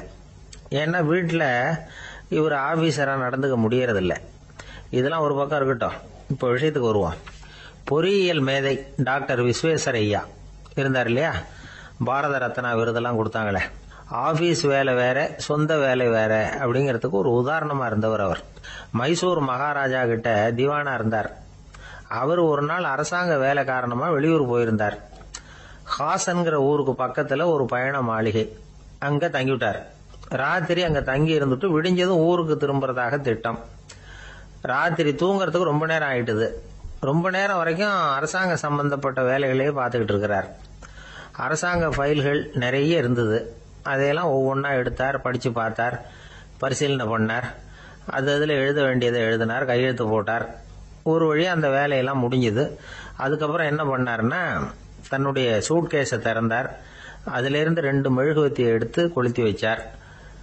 அந்த பயண மாளிகையில அது வரைக்கும் எரிஞ்சுக்கிட்டு இருந்த மின்சார விளக்குகளை அணைச்சுட்டார். அதுக்கு பிறகு அந்த மெழுகுவத்தி வெளிச்சத்துல சில புத்தகங்களை தொடர்ந்து படிக்க ஆரம்பிச்சிட்டார். அந்த பயண மாளிகையில பணியாளரா இருந்தவர் இதை பார்த்துட்டு ஓடி வந்தார். மறுபடியும் மின் விளக்கு போடுறதுக்காக போனார். விஸ்வேஸ்வரையா அதை பார்த்துட்டு போட வேணாம்ட்டாராம். இதுவரைக்கும் நான் அரசாங்க அலுவல்களை கவனிச்சுக்கிட்டு இருந்தேன், அதனால மின் விளக்குகள் அப்ப எரிஞ்சதுல தப்பு இல்ல. இப்ப நான் புத்தகம் படிச்சுக்கிட்டு இருக்கேன், இது என்னுடைய சொந்த வேலை. இங்க இருக்கிற மின் விளக்கு அதுக்காக ஏன் எரியணும் அப்படின்னு கேட்டாராம். இப்ப இருக்கிற சில அரசு பணியாளர்கள் கிட்ட இந்த சம்பவத்தை பேச்சோட பேச்சா சொல்லி பார்த்தேன். அவங்களால இதை ஜீரணிக்கவே முடியல. நேர்மை தேவைதான் சார், அதுக்காக அவ்வளவு தூரத்துக்கு அது தேவையா அப்படிங்கிறாங்க. விஸ்வேஸ்வரையா அப்படி பண்ணினது தான் ஒரு நேர்மையாளர் அப்படின்னு இந்த உலகத்துக்கு நிரூபிக்கணுங்கிறதுக்காக இல்லை. தான் அப்படி நடந்து காட்டினா தன்னை சுத்தி இருக்கிறவங்களும் அதை கேள்விப்படுறவங்களும் முடிஞ்ச அளவுக்கு பொது வாழ்க்கையில அரசு பணியில நேர்மையை கடைபிடிக்க முயற்சி பண்ணலாமே அப்படிங்கிறதுக்காகத்தான். இப்பவும் சில பேர் இருக்கிறாங்க, இவங்க ஆபீஸ் வேற வீடு வேறன்னு நினைக்கிறது இல்ல, அவ்வளவு உரிமை. ஒருத்தர் அப்படிதான், அவருக்கு அவசரமா 5000 ரூபாய் தேவைப்பட்டது. ஆபீஸ் பணத்தை எடுத்துக்கிட்டார். அந்த நேரம் பார்த்து ஆடிட் வந்துட்டுது. ஆப்பிட்டுக்கிட்டார். விசாரணை நடக்குது. அவர் சொல்றார், சார் நான் நேரம் காலம் பார்க்காம ஆபீஸ்ல வேலை செய்வேன், ஏன்னா அதை என்னோட ஆபீஸா நினைக்கிறேன். அவசரத்துக்கு அந்த பணத்தை எடுத்தேன், மறுபடியும் வச்சுடலாம்னு தான் இருந்தேன், அதுக்குள்ள இப்படி ஆயிட்டுது. நீங்க என்ன நினைச்சாலும் சரி, நான் ஆபீஸ் வேற வீடு வேற அப்படின்னு நினைக்கிறது இல்ல, அது என்னோட சுபாவம் அப்படின்னார். விசாரணை பண்ணவர் தீர்ப்பு வழங்கினார். உங்க சுபாவத்துக்கு மதிப்பு கொடுத்து நானும் தீர்ப்பு வழங்குறேன். நீங்க கொஞ்ச நாள் ஜெயிலில் இருந்துட்டு வாங்க, அது உங்களுக்கு கஷ்டமா இருக்காதுன்னு நினைக்கிறேன். ஏன்னா அங்க போனாலும் நீங்க உங்க சுபாவப்படி வீடு வேற ஜெயில் வேறன்னு நினைக்க மாட்டீங்க அப்படின்னா. ஜவஹர்லால் நேரு பிரதமரா இருந்த சமயம் அவர் ஒரு தடவை சென்னைக்கு வந்திருக்கிறார். இங்கே சில முக்கிய நிகழ்ச்சிகள்ல கலந்துக்கிறதுக்காக வந்திருந்தார். ஆளுநர் மாளிகையில ஒரு நாள் ராத்திரி தங்கி மறுநாள் புதுடெல்லி புறப்படுறதாக ஏற்பாடு. நிகழ்ச்சியில எல்லாம் முடிச்சுக்கிட்டு ஆளுநர் மாளிகையில தங்கி இருக்கிறார். அன்றைக்கு இரவு படிக்கிறதுக்கு ஒரு முக்கியமான புத்தகம் அவருக்கு தேவைப்பட்டது. அந்த சமயத்துல உலக அளவுல ஒரு முக்கியமான பொருளாதாரம் சம்பந்தமான ஒரு புத்தகம் வெளியாகி இருக்கிற விஷயம் அவருக்கு தெரியும். அந்த புத்தகம் மெட்ராஸுக்கு வந்திருக்குமா, அது இங்க கிடைக்குமா அப்படின்னு விசாரிச்சிருக்கிறார் நேருஜி. அவர் இப்படி கேட்ட உடனே அங்க இருந்தவங்க எல்லாம் ரொம்ப பரபரப்பா செயல்பட ஆரம்பிச்சுட்டாங்க. முக்கியமான இடங்கள்ல எல்லாம் விசாரிச்சிருக்கிறாங்க, அந்த புத்தகம் உங்ககிட்ட இருக்கான்னு. சென்னையில உள்ள கன்னிமாரா நூல் நிலையத்துக்கு எப்படியும் அந்த புத்தகம் வந்திருக்கணும் அப்படின்னு ஒரு நம்பிக்கை. அங்க விசாரிச்சாங்க. அந்த புத்தகம் 2 நாளைக்கு முன்னாடி தான் அங்க வந்திருக்குது அப்படிங்கிற விஷயம் தெரிஞ்சது. உடனே எல்லாரும் அங்க ஓடினாங்க. அவங்களுக்கு இன்னொரு சந்தேகம், புத்தகம் வந்திருக்கு சரி, அது இந்த சமயத்துல வேற யாரும் படிக்கிறதுக்கு எடுத்துட்டு போயிருக்க கூடாதே அப்படிங்கிற சந்தேகம் இருந்தாலும் மனசுக்குள்ள ஒரு தைரியம். இப்படி ஒரு புத்தகம் வெளிவந்திருக்கிற விஷயமே நேருஜி சொல்லி தான் நமக்கே தெரியும். அதுவும் இல்லாம உலக பொருளாதாரம் சம்பந்தமான ஏதோ ஒரு புத்தகம் அது. அதை போய் இந்த நேரத்துல அவ்வளவு ஆர்வமா யாரு எடுத்துட்டு போயிட போறாங்க அப்படிங்கிற தைரியம். இந்த தைரியத்தோட அந்த நூல் நிலையத்துக்கு ஓடினாங்க. புத்தகத்தை தேடுனா அது கிடைக்கல, யாரோ எடுத்துட்டு போயிருக்கிறாங்க. நேருவுக்கு மட்டுமே தெரிஞ்சிருந்த அந்த புத்தகம் பத்தின விஷயம் சென்னையில வேற ஒருத்தருக்கும் தெரிஞ்சிருக்குது. உடனே எல்லாரும் பரபரப்பா அந்த அதுக்குன்னு இருக்கிற ரிஜிஸ்டர் இருக்குல்ல, பதிவேடு, அதை புரட்டி பாக்குறாங்க யார் எடுத்துட்டு போறாங்கன்னு தெரிஞ்சுக்கிறதுக்காக. எடுத்துட்டு போனவங்க அதுல கையெழுத்து போட்டிருப்பாங்கல்ல, அதை பார்த்து யாருன்னு தெரிஞ்சுக்கலாம் அப்படிங்கிறதுக்காக தான் அதை புரட்டுறாங்க. அதோ அந்த புத்தகத்தோட பேரு பக்கத்துல அதை எடுத்துக்கிட்டு போனவங்க கையெழுத்து. உத்து பாக்குறாங்க எல்லாரும். அதுல போட்டிருக்குது பேரு CN அண்ணாதுரை அப்படின்னு எழுதியிருந்தது. அவரு தான் பேரறிஞர் அண்ணா. நேரு படிக்க விரும்பின ஒரு புத்தகத்தை அதே நேரம் படிக்க விரும்பின இன்னொரு தலைவர் இவர். படிக்கிறதுல அவருக்கு இருந்த ஆர்வத்தை நாம தெரிஞ்சுக்கணும்னா அதுக்கு எவ்வளவோ சம்பவங்கள் இருக்கு. கடைசி காலத்துல அவர் அடையாறு மருத்துவமனையில படுத்திருக்கிறார். அவருக்கு ஒரு முக்கியமான அறுவை சிகிச்சை செய்ய வேண்டியிருக்குது அவசரமா. அமெரிக்காவிலிருந்து டாக்டர் மில்லர் வந்திருக்கிறார். அவர்கிட்ட கேட்கிறார், டாக்டர் நாளைக்கே அறுவை சிகிச்சை செய்ய போறீங்களா அப்படின்னு. ஆமாங்கிறார் டாக்டர் மில்லர். நாளைக்கு மறுநாள் செஞ்சுக்கிறனே அப்படின்னாராம் அண்ணா. ஏன் ஏதாவது நாள் பாக்குறீங்களான்னு கேட்டிருக்கார். இல்ல, ஒரு புத்தகத்தை படிச்சுக்கிட்டு இருக்கிறேன், அதை நாளைக்குள்ள முடிச்சிருவேன், அதுக்கப்புறம் நான் இறந்தாலும் கவலை இல்லை அப்படின்னாராம் இவர். அவர் தான் அறிஞர் அண்ணா. சங்ககால நூல்கள்ல இருந்து சமீபத்துல வந்த நூல்கள் வரைக்கும் எல்லாம் அவர் படிச்சிருக்கிறார். ஒரு திருமண விழாவில் அவர் பேசும்பொழுது சொன்ன விஷயம் இது. சங்க காலத்துல காதலியை மணக்க விரும்புகிறவனுக்கு அவனுடைய தந்தை வீர சோதனைகள்லாம் வைப்பாரு. போய் புலிப்பல்லு கொண்டுகிட்டு வா, அப்போதான் என் பொண்ணை கொடுப்பேன் அப்படின்னு சொல்லுவார். காதலன் உடனே காட்டுக்கு போவான், ஒரு புலியை கொன்று அதனுடைய பல்ல கொண்டுகிட்டு வருவான். அதை வீர பதக்கத்துல பதிச்சு அவனுக்கு மாமனார் சூட்டுவார் கல்யாண சமயத்துல. இப்போலாம் காதலன் கிட்ட அப்படி சொல்ல முடியாது. இப்போலாம் காதலன் கிட்ட காட்டுக்கு போய் புலிப்பல் கொண்டுகிட்டு வான்னு யாராவது சொன்னா புலிதான் மாப்பிள்ளையா வந்து சேரும் அப்படின்னார். வங்க நாவலாசிரியர் சரத் சந்திரர் ஒரு நண்பர் அவர்கிட்ட வந்தார். வழக்கமா எல்லா எழுத்தாளர்கள்கிட்டையும் கேட்கிற ஒரு கேள்வியை கேட்டார். நீங்க எழுத்துத்துறைக்கு வந்தது எப்படி? இதுதான் கேள்வி. அதை தெரிஞ்சு என்ன பிரயோஜனம்னார் சரத் சந்திரர். சும்மா சொல்லுங்களேன், தெரிஞ்சுக்கிறேன் அப்படின்னார் வந்தவர். சரி சொல்றேன்னு ஆரம்பிச்சார். நான் ரங்கூன்ல வேலை பார்த்துக்கிட்டு இருந்தேன். சம்பளம் பத்தல. வேலையும் பார்த்துக்கிட்டு ஒரு பலசரக்கு கடை வைக்கலாம்னு நினைச்சேன். என்னால் மளிகை கடை வச்சு சரியாக நடத்த முடியுமாங்கிற சந்தேகம் என் மனைவிக்கு. அதை சோதனை பண்ணி பார்க்கணுங்கிறதுக்காக சில பொருள்களின் அளவு, அதோட விலை, இப்படி சிலதை சொல்லி எல்லாத்தையும் மனக்கணக்காக கூட்டி போட சொன்னாங்க. என்னால் சரியாக கூட்டி சொல்ல முடியல. உங்களால் மளிகை கடை நடத்த முடியாதுன்னு சொல்லிவிட்டாங்க. உடனே என்ன பண்ணுறது, வேற வழி இல்லை, கதை எழுத ஆரம்பிச்சிட்டேன் அப்படின்னார். கேட்டவருக்கு சிரிப்பு வந்துட்டு தான். சரத் சந்திரர் ஒரு பக்கம் சீரியஸான நாவல்கள், சிறுகதைகள் எழுதியிருந்தாலும் அவருடைய இன்னொரு பக்கம் வேற விதம். நண்பர்கள் கிட்ட பேசும்பொழுதும் சரி, அவர்களுக்கு கடிதங்கள் எழுதும் போதும் சரி, கேலியும் கிண்டலும் நகைச்சுவை உணர்வும் அதிகமா இருக்கும். காந்திஜி ஒரு சமயம் கல்கத்தாவுக்கு வந்திருந்தார். தேசபக்தர்கள் பல பேர் அவர்கிட்ட பேசிக்கிட்டு இருந்தாங்க. அப்போ சரத் சந்திரரும் அங்க இருந்தார். கிரண் சங்கர் ராய் அப்படிங்கிறவரும் அங்க இருந்தார். அவர் சொன்னாராம், காந்திஜியோட பழகிய முதல் வங்காளி நான் தான். போயர் யுத்த காலத்துல இவர் லண்டனுக்கு வந்திருந்தப்போ என்கிட்ட தான் வங்காள மொழி கத்துக்கிட்டார் அப்படின்னாராம். உடனே சரத் சந்திரர் காந்திஜியை பார்த்து, இவர் உங்களுக்கு வங்காள மொழி கத்து கொடுத்தது உண்மைதானா அப்படின்னாராம். ஆமான்னாராம் காந்தி. அதனாலதான் உங்களால வங்காள மொழி கத்துக்க முடியல அப்படின்னாராம். எல்லாரும் சிரிச்சாங்களாம். சரத் சந்திரர் சாம்தாபேர் அப்படிங்கிற கிராமத்துல தங்கி இருந்தார். ஒரு இலக்கிய நிகழ்ச்சியில கலந்துக்கிறதுக்காக. அதுக்காக ஒரு கல்கத்தாவுக்கு போக வேண்டிய சூழ்நிலை. அதுக்காக புறப்பட்டார். அந்த சமயத்துல பின்னாடி இருந்து யாரோ அவரை கூப்பிட்டாங்க. இப்படி கூப்பிட்டவரை பார்த்து இன்னொருத்தர் யாரோ அதட்டி இருக்கிறாங்க. போகிறவரை ஏன் இப்படி கூப்பிடுறீங்க அப்படின்னு. ஏன் கூப்பிட்டா என்னன்னு கேட்டிருக்கார் சரத் சந்திரர். புறப்படுறவங்கள பின்னாடி இருந்து கூப்பிடுறது அபசகனம், போற இடத்துல ஏதாவது ஆபத்து வரலாம் அப்படின்னு அதுக்கு விளக்கம் கொடுத்திருக்கிறார் அவர். உடனே சரத் சந்திரர் சொன்னாராம், இதோ இவங்க என்ன இலக்கிய கூட்டத்துக்கு அழைச்சிட்டு போறாங்களே, இதை விட வேற என்ன ஆபத்து வந்துட போகுது அப்படின்னாராம். இப்படி சரத் சந்திரருக்கு இயல்பாவே நகைச்சுவை உணர்வு உண்டு. அவருடைய நண்பர் ஒருத்தர் வீட்டுக்கு கூப்பிட்டு இருந்தார். அங்க ஒரு கச்சேரிக்கு ஏற்பாடு பண்ணியிருந்தாங்க.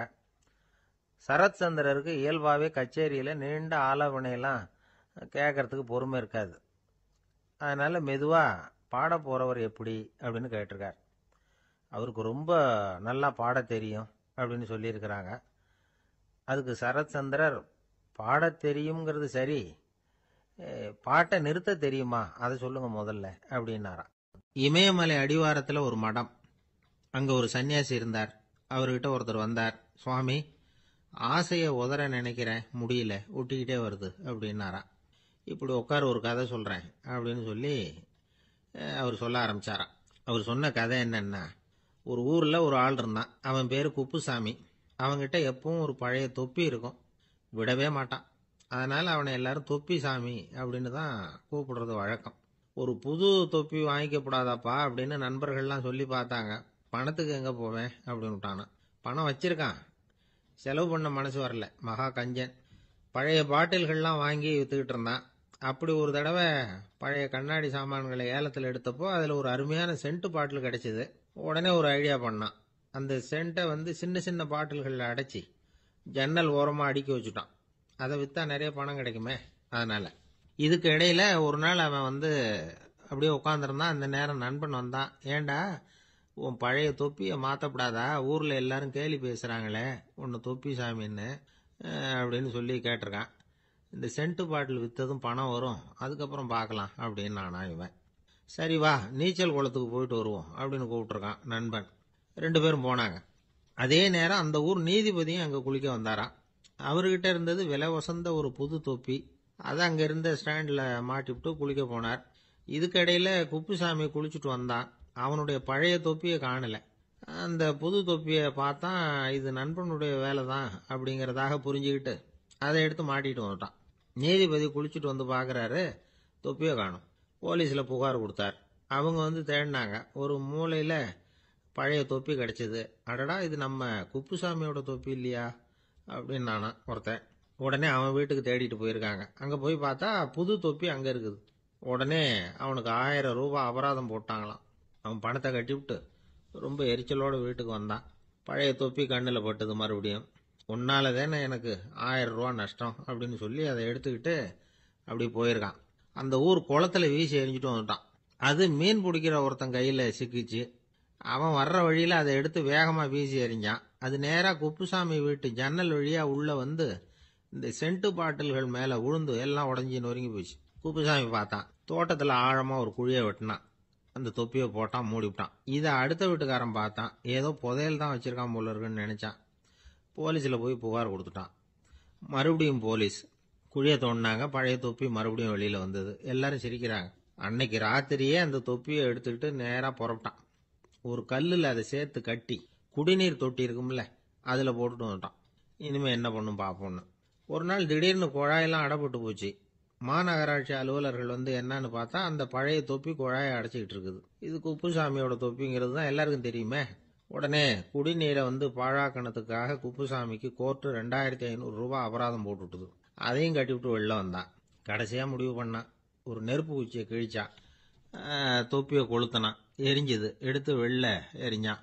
கொஞ்ச நேரத்துல தீ அணைப்பு படம் வந்துட்டுது. ஆமா, இவன் எடுத்து எரிஞ்சது வெளியில விழுந்து வீட்டு கூரையே பத்திக்கிட்டு எரிய ஆரம்பிச்சுட்டுது.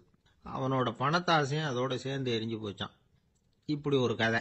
இந்த கதையை சொல்லி முடிச்சார் அந்த இமயமலை அடிவாரத்துல இருந்த சன்னியாசி. இப்ப அந்த குப்புசாமி எங்க இருக்கிறான்னு கேட்டார் எதிரில இருந்தவர். இதோ உன் எதிரிலே இருக்கிறான், நான் தான் அந்த குப்புசாமி அப்படின்னாராம் அந்த சன்னியாசி. அந்த குப்புசாமி கிட்ட இருந்தது மாதிரி ஒரு பழைய தொப்பி நம்ம ஒவ்வொருத்தர்கிட்டையும் உண்டு. அதை எப்படி தொலைக்கிறதுன்னு தெரியாம தடுமாறிக்கிட்டு இருக்கிறோம். அது என்ன தொப்பிங்கிறீங்களா? அதுதான் நம்மை சூழ்ந்திருக்கிற மாயை அப்படிங்கிறார் சுவாமி சின்மயானந்தர். மெய்ஞானம் கிடைக்கிறப்போ மாயை வந்து எரிஞ்சு போகும் அப்படிங்கிறது அவருடைய கருத்து. நம்மால் ஒருத்தர் வேகமா ஓடி வந்தார். காலில் மாட்டியிருந்த பழைய செருப்பு 2ஐயும் ஆவேசமா தூக்கி ஒரு கிணத்துல போட்டுட்டு வெறுங்காலோட நடந்து வந்துகிட்டு இருக்கிறார். ஏன் அப்படி பண்ணீங்க அப்படின்னு கேட்டோம். அந்த செருப்புக்கு சொந்தக்காரன் வந்து பின்னாடி வந்துகிட்டு இருக்கிறான், அதனால அப்படி பண்ணேன் அப்படிங்கிறார் இவர். ஒரு நண்பர் இருக்கார். எப்ப பார்த்தாலும் கையில ஒரு புத்தகம் இருக்கும். புத்தகம் இல்லாம எங்கேயும் புறப்பட மாட்டார். எதுக்காக இப்படி எடுத்துட்டு போறீங்க அப்படின்னு கேட்டா, எனக்கு இது ஒரு நல்ல நண்பன் மாதிரி. இந்த காலத்துல எங்க போனாலும் காத்திருக்க வேண்டியிருக்கு. அது மாதிரி சமயத்துல நான் வந்து நண்பன் கூட பேசிக்கிட்டு இருப்பேன் அப்படிம்பாரான். ஒருத்தர் ஒரு பெரிய அரச பதவியில் இருந்தார். அவர் பதவியிலிருந்து இறங்க வேண்டிய சூழ்நிலை. அரசு கொடுத்திருந்த வீட்டை விட்டுட்டு வெளியில வர்றார். வரும்பொழுது 2 கையிலையும் 2 பெட்டியை எடுத்துட்டு வந்தாராம். சார், உங்களுடைய உடைமைகள் அப்படின்னு கேட்கறாங்க அங்க இருந்த ஊழியர்கள். இவர் தன்னுடைய கையில இருக்கிற பெட்டியை காட்டி, இதுதான் என்னுடைய சொத்து அப்படின்னாராம். ஒரு பெட்டியில அவருடைய உடைகள், இன்னொரு பெட்டியில அவர் விரும்பி படிக்கிற புத்தகங்கள். அவ்வளவுதான். இதுதான் இருந்துதான். புத்தகம் படிக்கிறது வந்து மனசுக்கு நல்லதுங்கிறது நமக்கு தெரியும். புத்தக வாசிப்பு வந்து உடம்புக்கும் நல்லதுங்கிறாங்க. அது நமக்கு ஆச்சரியமா தான் இருக்குது. ஒரு நபர் ஒரு வருஷத்துல சராசரியா 2000 பக்கங்களை படிச்சிருக்கணுமா, யுனெஸ்கோ பரிந்துரை. ஆனா நம்ம நாட்டில் நாம சராசரியா படிக்கிறது 32 பக்கங்கள். அவ்வளவுதான். இவ்வளவுக்கு நம்ம நாட்டில் 6000த்துக்கும் மேற்பட்ட நாளேடுகள், 2000த்துக்கும் மேற்பட்ட இதழ்கள், மலர்கள், இவ்வளவு இருந்தும் சரியா வரல. இந்த உலகத்துல முதல் நூலகம் எங்க எப்ப ஆரம்பமாச்சு தெரியுமா? கிமு 2500 ஆண்டுல அது ஆரம்பமாயிருக்குது. பாபிலோனியாவில் அமில் அணு அப்படிங்கிற அரசன் தான் நூலகத்தை உருவாக்கி இருக்கிறான். அப்பெல்லாம் தாள் கிடையாது, களிமண் தான். களிமண் பலகைகளில் வந்து எழுதி அதை தொகுத்து அப்படியே நூலாக்கி அதை நூலகத்தில் வச்சிருப்பாங்களாம். அரசருடைய நூலகத்தில் 1000த்துக்கும் மேற்பட்ட நூல்கள் இருந்ததாக வரலாற்று குறிப்பு இருக்குது. அது மட்டும் இல்லை, அந்த நூலகத்தில் வந்து பொருள் வாரியா, அதாவது சப்ஜெக்ட் வாரியா புத்தகங்களை வந்து வகைப்படுத்தி வச்சிருந்தாங்களாம். அதுல மிச்சம் இருந்த ஒரு 25 களிமண் பலகை புத்தகங்கள் இன்னைக்கும் பிரிட்டிஷ் அருங்காட்சியகத்தில் இருக்குதாம். அச்சு தாள் இதெல்லாம் ஏற்பட்டதுக்கு அப்புறம் அமைக்கப்பட்டது தான் பிரான்சில் இருக்கக்கூடிய பாரிஸ் நூலகம். 1480 பிரெஞ்சு மன்னர் 11ஆம் லூயி இந்த நூலகத்தை அமைச்சாராம். ஆனால் அப்பெல்லாம் அரசர்கள் மட்டும்தான் நூலகத்தை பயன்படுத்த முடியுமா. அதுக்கப்புறம் 17ஆம் நூற்றாண்டில் இந்த முறை மாறி பொதுமக்கள் அங்கே போகலாம், படிக்கலாம் அப்படிங்கிற நிலைமை வந்துதான். போட்லியன் நூலகம் அப்படின்னு அதுக்கு பேர் பாரிஸ் நகரத்தில் இருக்கு. அங்கே தான் நூல்களின் பட்டியல் தயாரிப்பு பணி ஆரம்பமாச்சு. கல்வி வளர்ச்சியையும் நூலகத்தையும் இணைச்சவர் நெப்போலியன் போனபார்ட். முன்பணம் செலுத்தி புத்தகத்தை படிக்கிற முறையையும் அவர் தான் கொண்டுட்டு வந்தாராம். மக்கள்கிட்ட வசூலிக்கிற வரியின் ஒரு பகுதியை நூலகத்துக்கு பயன்படுத்தினவரும் அவர் தானா. நெப்போலியன் நூலகத்தில் உலகத்தில் உள்ள எல்லா மொழி நூல்களும் இருக்குதான். அங்கே ஒரு தமிழ் நூலும் இருந்திருக்குது. அது என்னன்னா கம்பராமாயணம். சோவியத் யூனியனுக்கு படையெடுத்து போனப்போ அங்கிருந்து லட்சக்கணக்கான புத்தகங்களை இந்த பனிச்சறுக்கு வாகனங்கள் இருக்குல்ல அதில் கொண்டுகிட்டு வந்ததாக வரலாறு. அடுத்தபடியாக குறிப்பிட்டு சொல்லத்தக்க நூலகம் எதுன்னா பிரிட்டிஷ் நூலகம். மிக பழைய கையெழுத்து பிரதியெல்லாம் கூட அங்கே இருக்குது. 1753 ஆரம்பமாச்சு. அதில் உள்ள நூல்களை வரிசையாக அடுக்கினா 180 கிலோமீட்டர் நீளத்துக்கு வருமா. மிகப்பெரிய நூலகம் அமெரிக்க தலைநகர் வாஷிங்டனில் இருக்குதான். இந்தியாவை பொறுத்த வரைக்கும் பெரிய பழைய நூலகம் எதுன்னா கல்கத்தா நூலகம். எல்லா இந்திய மொழி நூல்களும் இங்கே உண்டு. மகாகவி பாரதியார் நடத்தின இந்தியாங்கிற இதழின் எல்லா பிரதிகளும் அங்கே பாதுகாப்பாக இருக்குது. படிக்கும் பழக்கம் இங்கே வளர வேண்டியிருக்குது. ஒருத்தர்கிட்ட ஒரு புஸ்தகத்தை கொடுத்து விமர்சனம் எழுத சொல்லியிருந்தாங்க. கொஞ்ச நாள் கழிச்சு அவரை போய் பார்த்து, என்னங்க புஸ்தகத்தை படித்து பார்த்தீங்களா அப்படின்னு கேட்டாங்களாம்.